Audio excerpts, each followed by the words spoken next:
오늘 주시는 하나님의 말씀은 시편 126편 1절에서 6절입니다.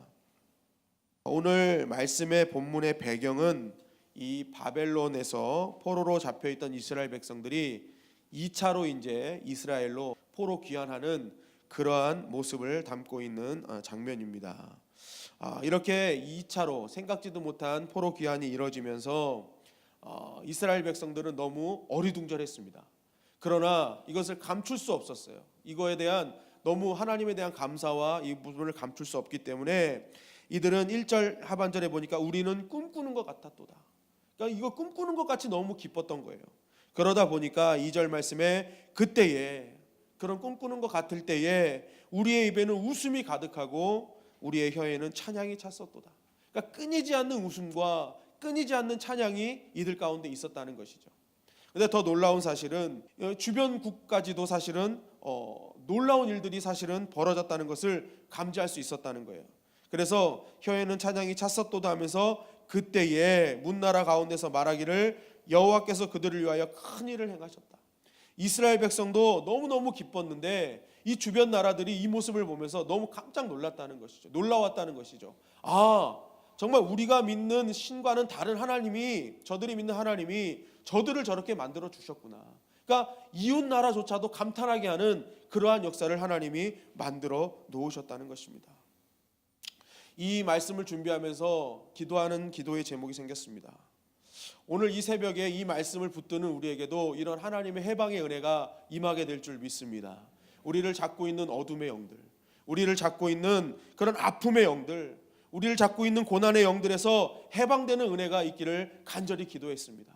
우리도 기도할 때 이런 은혜가 있게 될 줄 믿습니다. 그렇다면 무엇이 이러한 이 이스라엘 백성들의 해방의 은혜를 누리게 하였는가? 무엇이 하나님의 마음을 움직이게 하였는가? 오늘 5절 6절 말씀을 다 같이 다시 한번 읽겠습니다. 시작. 눈물을 흘리며 씨를 뿌리는 자는 기쁨으로 거두리로다. 울며 씨를 뿌리러 나가는 자는 반드시 기쁨으로 그 곡식단을 가지고 돌아오리로다. 이 말씀을 가만히 보면은 어떤 대상에 대한 사실 선포라는 것을 보게 되죠. 분명히 울며 씨를 뿌리면 가져올 거야 라는 것을 이렇게 선포하는 모습을 보게 되거든요. 이게 어떻게 누구한테 선포를 하는 것일까? 이 4절 말씀을 보면 우리가 유추할 수 있는데 여호와여 우리의 포로를 남방 시내들 같이 돌려보내소서. 그러니까 이 말씀이 뭐냐면 아직까지 2차 포로 귀환을 했지만 남아있는 자들이 있었다는 것이죠. 남아있는 자들. 그러니까 이 남은 포로들을 향해서 외치는 겁니다. 자, 잘 들어라. 울며 씨를 뿌리면 반드시 기쁨으로 단을 거두는 일이 있을 것이다. 그러니까 너희들은 이제부터 울며 씨를 뿌리는 일을 감당해야 된다라는 것을 남은 포로들에게 지금 선포하고 있는 것입니다. 이 남은 포로들에게 선포하는 이 말씀을 보면서 우리는 두 가지를 알 수 있죠. 첫째는 자신들이 그동안 그렇게 기도해 왔다는 것입니다. 내가 너희들에게 울며 씨를 뿌리는 자들은 반드시 기쁨으로 거두겠다는 이 말을 하는 이유는 내가 여태까지 그러한 기도를 해왔다는 것입니다. 포로 중에서도 끊임없는 그러한 여러 가지 아픔과 어려움 속에서도 나는 울며 씨를 뿌렸다는 것이죠.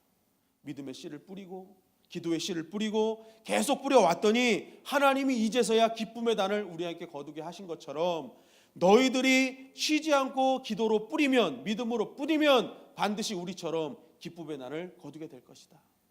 여태까지 자신들이 했던 기도를 말하는 것입니다. 둘째로는 하나님은 반드시 거두게 하시는 하나님을 믿으라는 것입니다. 울며 씨를 뿌리면 반드시 기쁨으로 거둘 것이다. 우리가 믿는 하나님은 반드시 거두게 하는 하나님을 너희는 믿어야 된다는 것을 강조하고 있는 것입니다. 그래서 지금은 힘들어서 울며 씨를 뿌리는 일이 있을지라도, 내 환경이 이 곡식을 거둘 수 없는 그런 환경이 보일지라도 너희는 믿음으로 뿌리기만 하라. 그러면 하나님은 반드시 너희에게 역사하실 것임을 강조하는 것입니다.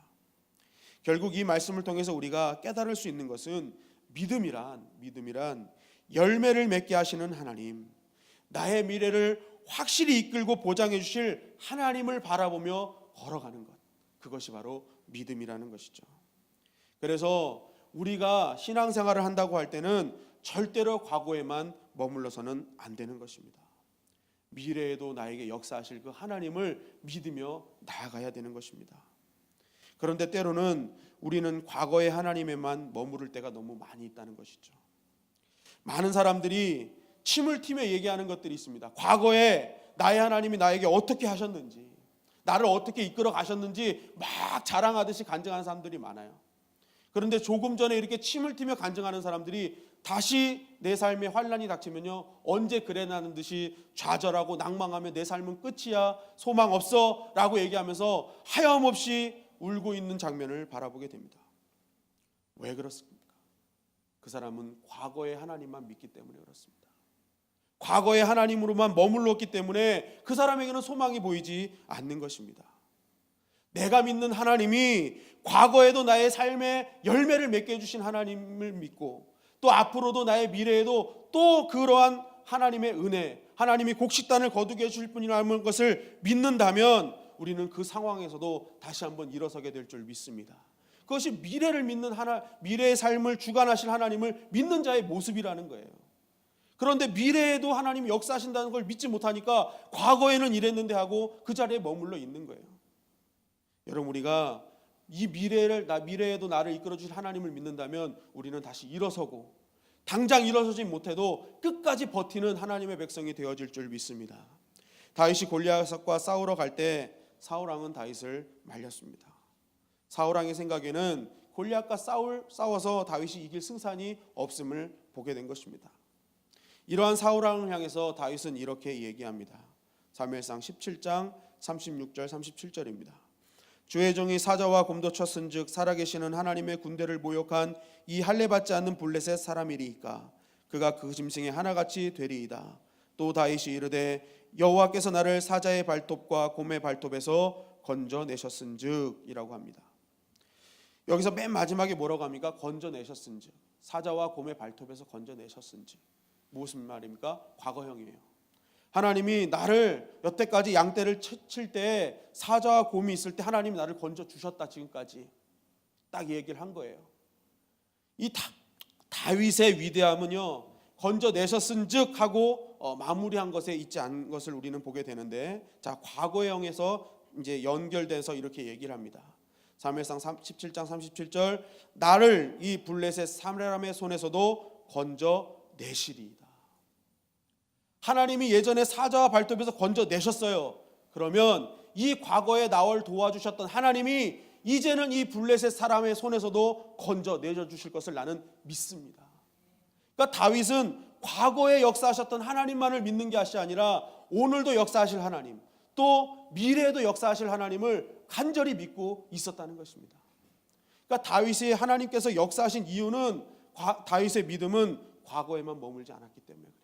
앞으로도 내 삶에 개입하실 것이다. 앞으로도 나를 위해서 하나님은 일하실 것이다 라는 이 확실한 믿음이 있었기 때문에 하나님은 다윗을 그러한 여러 가지 어려운 상황 속에서도 건져내시고 붙잡아 주신 줄 믿습니다. 여러분, 요즘 많은 신앙인들이요, 소망이 보이질 않는다고 합니다.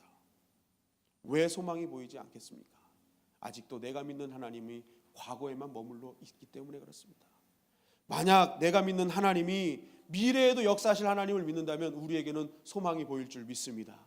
희망이 보이게 될 줄 믿습니다. 왜냐하면 하나님은 어제의 하나님만이 아니라 내일의 하나님도 되시기 때문에 그렇습니다. 여러분, 소망의 하나님을 믿으십니까? 그렇다면 오늘부터 우리가 해야 될 일은 무엇이겠습니까? 바로 눈물을 흘리며 씨를 뿌리는 것입니다. 정말 하나님 앞에 믿음의 씨를 뿌리고, 기도의 씨를 뿌리고, 내가 정말 믿음의 씨를 뿌린다는 그 이유는 무엇입니까? 기도의 씨앗을 뿌린다는 이유는 뭐예요? 내가 미래의 하나님을 믿습니다. 소망의 하나님을 믿습니다라는 믿음의 고백인 것입니다. 여러분, 농부가 자기 소유의 여러 가지 나무, 여러 가지 그런 곡식물에게 정성을 다 쏟아붓는 이유가 무엇입니까? 오늘을 위함입니까? 아니에요. 내일을 위함이에요. 내일을 위함이에요. 내일에 더 성숙한 농작물, 더 성숙한 나무를 기르기 위한 내일을 위해서 온갖 적성을 쏟아붓는 것입니다. 여러분, 성경은 우리가 믿는 하나님을 농부라고 말씀하십니다. 내 인생을 향해서 하나님이 가장 여러 가지로 쏟아부으시는 이유가 무엇입니까? 나의 과거가 아니라, 나의 오늘이 아니라 나의 내일을 위해서 하나님은 사랑을 쏟아부으시고 능력을 쏟아부으시고 당신의 성실을 뿌려놓으시는 거예요. 우리가 더욱더 충만한 하나님의 열매로 만들기 위해서인 것입니다. 여러분, 하나님을 믿는다는 것은 바로 이것이죠. 내일도 한 채의 오차 없이 하나님의 방법대로 나를 이끄실 것이라. 이것이 하나님을 믿는 것입니다. 여러분, 오늘 이 새벽이 바로 이 이스라엘 백성이 부르짖었던 소망의 새벽이 되기를 간절히 바랍니다. 그러기 위해서 이 새벽 우리는 더욱더 눈물로 뿌려야 될 줄 믿습니다. 여러분, 뿌리십시오. 기도하십시오. 하나님께 간절히 눈물을 흘리십시오. 여러분들이 흘리는 눈물은 절대로 헛된 눈물이 되지 않습니다. 그것이 하늘나라에 뿌려지고 그것이 결국 놀라운 하나님께서 맺는 역사를 하나님께서 이루게 하실 것입니다. 오늘 더욱더 뿌리는 하루가 되어서 정말로 소망의 하나님께서 나의 오늘과 미래를 이끄시는 경험을 통해 더욱더 지난날의 간증보다 더욱더 아름다운 간증들이 우리의 삶 가운데 쏟아져 나오기를 주님의 이름으로 간절히 축원합니다.